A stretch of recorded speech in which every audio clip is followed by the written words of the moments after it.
Anggota Komisi 6 DPR RI Luluk Nurhamidah mendorong aparat penegak hukum untuk mengusut tuntas pihak di balik aktivitas tambang ilegal.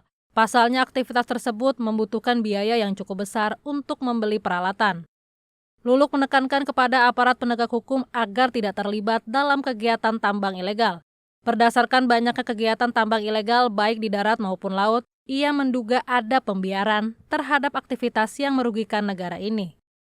Bagaimana sih sebenarnya praktek illegal mining timah yang ada di Bangka ini kok bisa berjalan sekian lama? Itu artinya berarti kan ada proses pembiaran dan juga melibatkan berbagai aktor yang saling terkait dan sudah membentuk suatu ekosistem yang sangat kuat gitu.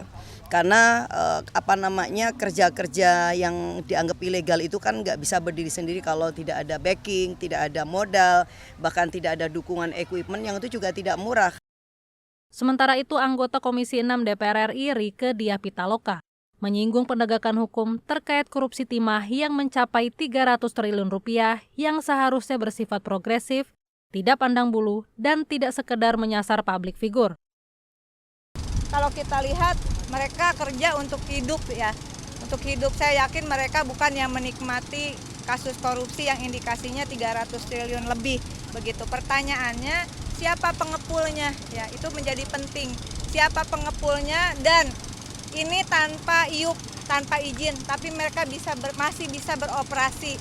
Kalau masih bisa beroperasi, pertanyaan berikutnya siapa backingnya? Nah, itu yang harus ditelusuri oleh kejaksaan, jangan di permukaan, jangan hanya nama yang artisnya saja.